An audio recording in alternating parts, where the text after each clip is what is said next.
வணக்கம் நேயர்களே, ஸ்ரீ குபேரன் டிவி நேயர்கள் லட்சுமணன் அன்பு வணக்கங்கள். இப்போ நம்ம பார்க்க போகிறது வார ராசி பலன் 3ஆம் தேதியிலேருந்து 9ஆம் தேதி வரை எப்படி இருக்க போதுன்னு பார்க்க போகிறோம். ஸோ எப்போதுமே சொல்கிறதாங்க, லக்னத்தை பாருங்கள். ராசிக்கு பார்ப்பதை விட லக்னத்துக்கு பார்க்க ரொம்ப பர்ஃபெக்டாக இருக்கும்.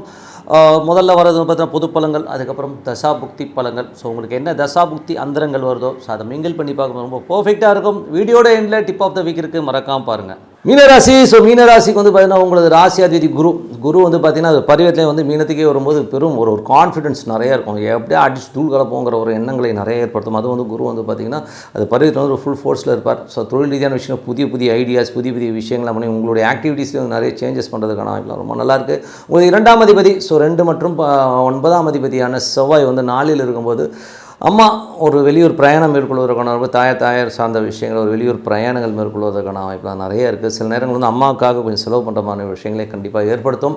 ஸோ அதெல்லாமே இந்த ஆல் இந்த கேம்னு வச்சுப்போமே, ஸோ அதெல்லாமே வந்து நடந்தால் ஆகும். ஸோ அது வந்து ஒரு சிறப்பு தான். மற்றபடி வந்து தாயோட உடல்நலம் சம்மந்தமான விஷயங்கள்லையோ வாக்குவாதங்களும் ஏற்படுறதுக்கான வாய்ப்புலாம் கொஞ்சம் அவாய்ட் பண்ணிக்கிறது ரொம்ப நல்லது. அதுக்கப்புறம் பார்க்கும்போது உங்களுடைய 3 மற்றும் 8ஆம் அதிபதி. ஸோ 3 மற்றும் 8ஆம் அதிபதியான சுக்கிரன் வந்து பார்த்திங்கன்னா உங்களுக்கு வந்து அது பரிவர்த்தனை வந்து 3ல் வராருங்க. ஸோ அப்போ என்ன ஆகுனா ஏதாச்சும் வந்து இல்யூஷன்ஸ், நிறைய சந்தேகங்கள் ஏற்படும். ஸோ மனைவி சார்ந்தோ இல்லை வேறு ஒருத்தவங்க மேலே நிறைய சந்தேகம் வந்து அதனால் நம்ம ஒரு மன உளைச்சல் ஏற்படுறதுக்கான வாய்ப்பு ரொம்ப கவனமாக இருக்குன்றது ரொம்ப அவசியம். ஏன்னா வந்து தேவையில்லாத ஒரு சந்தேகத்தினாலேயோ எதுனா என்னென்னா அது அந்த மாதிரி ஒரு விஷயம் ஒருத்தனை திட்டாலோ ஒருத்தன் மேலே சந்தேகம் வந்துச்சுன்னு வைங்களேன், நமக்கு பீஸ் ஆஃப் மைண்ட் போயிடும். ஸோ முதல்ல அதை அண்டர்ஸ்டாண்ட் பண்ணிக்கோங்க.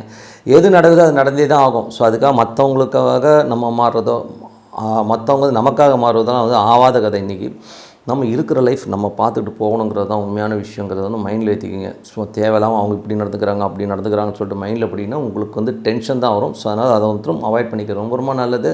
ஸோ அந்த மாதிரி விஷயம் நடக்கும். அது பெண்கள் விஷயங்களில் நீங்கள் மனைவி மேலேயோ இல்லை மற்றவர்கள் மேலேயோ வந்து பெண்கள் சார்ந்த விஷயங்களில் நிறைய இந்த மாதிரி டென்ஷன்ஸ் வரும், அவாய்ட் பண்ணிக்கிங்க. நீங்களே பெண்ணாக இருந்தீங்கன்னா நீங்கள் உங்களை நினச்சே ரொம்ப வருத்தப்படுவீங்க. நான் இப்படி இருக்கேன்னு ஒரு இன்ஃபீரியாரிட்டி காம்ப்ளெக்ஸோ ஒரு மாதிரியான விஷயங்கள் இருக்கும். ஸோ ஒன்றும் சுப்பீரியாரிட்டி காம்ப்ளெக்ஸில் ஆடுவீங்க, இல்லைனா இன்ஃபீரியாரிட்டி காம்ப்ளெக்ஸில் ஆடுவீங்க. ஸோ கொஞ்சம் கேர்ஃபுல்லாக இருக்கிறது ரொம்ப நல்லதுங்க. அது வந்து கற்பனையிலே இப்படி ஆகிடும் அப்படிங்கிறது தான் ரொம்ப பிரச்சனையே. நடக்காத ஒரு விஷயத்தை நடந்ததாக நினச்சிட்டு வருந்துவீங்க. ஸோ கொஞ்சம் பார்த்துருந்துக்கணும். 4 மற்றும் 7ஆம் அதிபதியான புதன். ஸோ 4 மற்றும் 7ஆம் அதிபதியான புதன் வந்து பண்டிகைகள் சுப நிகழ்ச்சிகள் சார்ந்த விஷயத்திற்காக, நிலபுலங்கள் சார்ந்த விஷயங்கள், கொஞ்சம் செலவு பண்ணுற மாதிரி விஷயங்களுக்கும், வண்டி வாங்க கொஞ்சம் செலவு பண்ணுற மாதிரி விஷயங்களே கண்டிப்பாக ஏற்படுத்தும். 5ஆம் அதிபதியான சந்திரன் சிறப்பான பலன்கள், நல்ல ஏற்றங்கள், நல்ல லாபங்கள் வருவதற்கான ரொம்ப சிறப்பாக இருக்கும். குழந்தைகளுக்காக வந்து கொஞ்சம் மெனக்கட்டுகள் அதிகமாகப்பட்டு அதனால் நல்ல ஒரு வளர்ச்சி கிடைக்கிறதுக்கான வாய்ப்புகளும் ரொம்ப நல்லாயிருக்கு. மற்றபடி 6ஆம் அதிபதியான சூரியன் வந்து உங்களுக்கு 12 வேலை விஷயம், நிறைய பிரயாணங்கள் மேற்கொள்வதற்கான வாய்ப்புகள் இருக்குது. கொஞ்சம் கடன் சுமைகள் அதிகமாக இருக்கிறதுக்கான மாதிரி ஒரு ஃபீல் கண்டிப்பாக இருக்குங்க. ஸோ கொஞ்சம் பார்த்து நடந்துங்க. அதுக்கப்புறம் உங்களுக்கு 7ஆம் அதிபதியான புதன் வந்து 12ல் இருக்கும்போது சுப நிகழ்ச்சி சார்ந்த விஷயத்துக்காக நிறைய செலவு பண்ணுற மாதிரி விஷயங்களை நிறைய ஏற்படுத்தும். ஸோ அதனால் கொஞ்சம் பார்த்து நடந்துங்க. 8ஆம் அதிபதி. ஸோ 8ஆம் அதிபதியான சுக்கிரன் வந்து பார்த்திங்கன்னா உங்களுக்கு 3லே பரிவர்த்தனை போது அது 3ல் தான் வர்றார். ஸோ அதில் வந்து கொஞ்சம் ரொம்ப எமோஷன்ஸ் ஜாஸ்தி இருக்கும். கணவன் மனைவினால ஒரு பெரிய ஒரு யுத்தமே நடக்கிற மாதிரி ஃபீலே கண்டிப்பாக ஏற்படுத்தும். அதனால் கொஞ்சம் ஜாகிரதையாக இருந்துக்கிறது ரொம்ப நல்லது. ஏன்னா வந்து இதனால் என்ன ஆகுனா நிறைய சந்தேகங்கள், நீ இப்படி பண்ணிட்ட அப்படி பண்ணிட்டேன்ற மாதிரி இருக்கும். ஸோ அதெல்லாம் கொஞ்சம் அவாய்ட் பண்ணிங்க. இருக்குது இத்தினூடு வாழ்க்கை, அதற்கு போயிட்டு எதுக்கு ஃபைட் பண்ணிக்கிட்டு ஒரு நாள், ஒரு வாரம், ஒரு மாதம், சில பேர் 10 வருஷம்லாம் பேசாத புருஷன் பொண்டாட்டிலாம் இருக்காங்க. ஸோ அந்த மாதிரிலாம் இல்லாமல் கொஞ்சம் ஹாப்பியாக இருக்கலாம். ஏதோ ஒரு ப்ரோக்ராமில் பார்த்தேன், நான் பேச மாட்டேங்க, ஒரு வண்டியிலே ஏற மாட்டேங்கன்னு சொல்லிட்டு ஒரு அம்மா பிடிவாதம் பிடிக்குது. எத்தனை வருஷமானு கிட்டத்தட்ட 7 வருஷமாகும். ஏதோ சொல்லிட்டாரோன்றதுக்காக அந்த ஒரு ஈகோ. எதுக்கு சொல்கிறேன்னா, ஈகோ வந்து குடும்பத்தில் பார்த்தா ஆகாதுங்க, வெளியிலே பார்க்கக்கூடாது. சரி பிடிக்கலையா போயிரு, இல்லையா வாழு அப்படிங்கிற மாதிரி தான் போன மொழியாக உட்காந்துக்கிட்டு வந்து இதெல்லாம் வந்து ரொம்ப பெருசாக எடுத்துக்கிட்டு வாழவே முடியாது. நம்ம நினச்ச மாதிரி யாரும் இருக்க மாட்டாங்க, முதல்ல மைண்டில் வச்சுக்கோங்க. அதுக்கப்புறம் பார்க்கும்போது மீன லக்னமாக இருந்து உங்களுக்கு வந்து சுக்கிர திசையில் வந்து இந்த மாதிரி விஷயங்கள்லாம் இருக்கும். ஸோ அதனால் கொஞ்சம் பார்த்து நடந்துக்கணும். அதுக்கப்புறம் பார்க்கும்போது உங்களுக்கு 10ஆம் அதிபதியான குரு வந்து 3ல் இருக்கும்போது புதிய தொழில் ஒப்பந்தங்கள் வருவதற்கான வாய்ப்பு ரொம்ப சிறப்பாக இருக்குது. 11ஆம் அதிபதியான சனி வந்து 12ல் இருக்கும்போது நிறைய லாபங்கள் தான், செலவுகள் வந்து கண் முன்னாடி நிற்கும். நடாது செலவு பிச்சுக்கிட்டே போதகிற வர ஃபீலை கண்டிப்பாக ஏற்படுத்துங்க. ஸோ அதெல்லாமே ரொம்ப சிறப்பு தான். ஸோ அது வந்து ரொம்ப நல்ல விஷயம் தான். மற்றபடி வந்து இப்போ பார்க்க போகிறது தசாபுக்தி பலன்கள். இப்போ தசாபதி பலன் வந்து மீன லக்னமாக அது சூரிய தசாபதினா சூரியன் வந்து பார்த்திங்கன்னா உங்களுக்கு வந்து 6ஆம் அதிபதியாக இருந்து 12ல் இருக்கும்போது வேலை விஷயங்களுக்கு நிறைய அலைச்சல் இருக்கிறதுக்கான வாய்ப்புகள் நிறைய இருக்குது. ஸோ மீன லக்னமாக சந்திர தசாபதி வந்து சந்திரன் வந்து பார்த்திங்கன்னா உங்களுக்கு வந்து 2 2, 3 இதில் போகும்போது குழந்தைகள் விஷயங்களுக்காக நிறைய பிரயாணங்கள் நல்ல முயற்சிகள் ஏற்படுத்துறதுக்கான நிறைய இருக்குது. மற்றபடி வந்து பார்த்திங்கன்னா மீன லக்னமாக இருந்து செவ்வாய் தசாபதி, செவ்வாய் வந்து பார்த்திங்கன்னா ஒரு 2 9ஆம் அதிபதி 4ல் இருக்கும்போது தாயார் விஷயங்களில் வந்து கொஞ்சம் வந்து மெனக்கெடுகள் இருக்கும். அம்மாவுக்கு வந்து உடல் நலம் சம்பந்தம் கொஞ்சம் பிரச்சனைகள் இருக்கிறதுக்கான வாய்ப்பு கொஞ்சம் பார்த்து நடந்துக்கணும். சில பேர் வந்து லோன் போட்டு ஒரு வண்டி வாகனங்கள் வாங்குறது, சில வீடு பராமரித்து வண்டி வாகனங்கள் சர்வீஸ் பண்ணுற மாதிரி விஷயங்களை கண்டிப்பாக ஏற்படுத்தும். மீன லக்னமாக வந்து ராகு தேசம், ராகு வந்து பார்த்திங்கன்னா உங்களுக்கு வந்து ராசியிலே இருந்து அவர் வந்து இப்போ குருவுடைய சாரத்தில் போகும்போது நிறைய நல்ல விஷயங்கள் திடீரென்று ஒரு திடீர் அதிர்ஷ்டங்கள், திடீர் ஏற்றங்கள் வர்றதுக்கான வாய்ப்புலாம் இருக்கும். ஒரு ஃபுல் கான்ஃபிடென்ட்டாக வேலை பார்க்குற மாதிரி விஷயங்களாக இருக்கும். தொழில் ரீதியான விஷயங்கள் நிறைய ஒரு பேக்கப் கிடைக்கிற மாதிரி விஷயங்கள்லாம் ரொம்ப சிறப்பாக இருக்குது. அதுக்கப்புறம் வந்து மீன லக்னமாக இருந்து குரு தேசாபதியும் குரு வந்து சிறப்பான பலங்களும் தொழில் ரீதியான விஷயம் பெரிய வளர்ச்சியும் பெரிய வெற்றியிலும் கொடுப்பதற்கான ரொம்ப சிறப்பாக இருக்குது. மீன லக்னமாக இருந்து சனி தேசாபதியிலும் சனி வந்து பார்த்திங்கன்னா நிறைய லாபங்களை கொடுத்தாலும் அதுக்கான செலவுகளையும் அடுத்த கட்டத்துக்கு போகிறதுக்கான மூமெண்ட்டுக்கான ஒரு அலைச்சலையும் கண்டிப்பாக கொடுத்துருவார். ஸோ அது வந்து மறக்க முடியாது. மீன லக்னமாக வந்து புதன் தசாபதினா புதன் வந்து பார்த்திங்கன்னா உங்களுக்கு வந்து 4 7ஆம் அதிபதியான புதன் வந்து பார்த்திங்கன்னா உங்களுக்கு இப்போ வந்து அவர் நீச்சமாக உங்களுக்கு ராசியிலே இருக்கும்போது கொஞ்சம் கணவன் மனைவி சின்ன சின்ன வாக்குவாதங்களோ ஸ்ட்ரெஸ்ஸஸோ இருந்தாலும் அது விபரீத ராஜயோகமாக இருக்கும் பட்சத்தில் எல்லாமே சரியாக கிளியராக இருக்கணும். ரொம்ப சிறப்பாக இருக்குது மீன லக்னமாக இருந்து. ஏன்னா அந்த மாதிரி புதன்னும்போது அந்த நீச்சம்ன்றதை விட அது விபரீத ராஜயோகமாக மாறுறதுக்கான விஷயம் இருக்கும்போது அந்த இன்றைக்கி சண்டை போட்டாலும் அன்றைக்கி சாயங்காலமே ஒன்று சேருவதற்கான வாய்ப்பு ரொம்ப நல்லாயிருக்கு. அதெல்லாம் ரொம்ப சிறப்பு. மீன லக்னமாக வந்து கேது தேசம், கேது வந்து 7ல் இருக்க. ஸோ 7ல் இருக்கும்போது கணவன் மனைவியோட நிறைய வாக்குவாதங்கள் வர்றதுக்கான வாய்ப்பு, ஈகோ, நான் பெரியவனா நீ பெரியவனா ஒரு ஈகோ வர்றதுக்கான வாய்ப்பு கொஞ்சம் கேர்ஃபுல்லாக இருக்குது. ரொம்ப ரொம்ப நல்லது. அதுக்கப்புறம் மீன லக்னமாக வந்து சுக்கிர தசாபதி வந்துருக்கும். சுக்கிரன் வந்து பார்த்திங்கன்னா உங்களுக்கு வந்து 3ல் இருக்காருங்க. ஸோ அது வந்து பரிவத்தில் 3ல் போகும்போது தேவையில்லாத ஒரு இல்யூஷன்ஸ்லேயே வந்து நிறைய கற்பனையிலே வந்து இப்படி ஆகிடும் அப்படி ஆகிடும்னு சொல்லிட்டு ஒரு கற்பனையில் இருக்கிறதுக்கான ரொம்ப கவனமாக இருக்கணுங்க. ஸோ மற்றபடி என்னங்க இதெல்லாமே தெரிஞ்சுக்கிட்டு எது ப்ளஸ் மைனஸுங்கிற நோட் பண்ணிவிட்டு நம்ம அப்ளை பண்ணோம்னா ரொம்ப சிறப்பாக இருக்கும். ஸோ எது நடக்கிறதுனால ஒரு பிரார்த்தனை ரொம்ப ரொம்ப அவசியங்க. ஸோ மனதார வந்து இறைவனை வந்து பிரார்த்தனை பண்ணும்போது கண்டிப்பாக நம்ம அடுத்த லெவல் போகிறதுக்கான வாய்ப்புலாம் சூப்பராக இருக்கும். ஏன்னா வந்து 3 வேளை சாப்பாடு, ஒரு வேளை தூக்கம் எப்படி அவசியமோ அதனால் பிரார்த்தனை ரொம்ப ரொம்ப அவசியம். ஸோ இப்போ பார்க்க போகிறது tip of the week. So tip of the வீக்கில் வந்து நம்ம பார்க்க போகிறது யோகம், மகா யோகம்.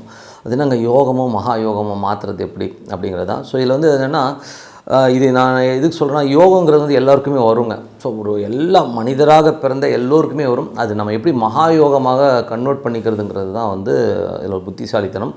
இதில் வந்து எப்படி சொல்கிறேன்னா ஒரு நல்ல காலகட்டம் வருதுன்னு வைங்களேன், யோகா காலகட்டங்கள் வரும்போது நம்ம அதை கரெக்டாக யூஸ் பண்ணிக்கணுங்கிறது தான் உண்மையான விஷயம்.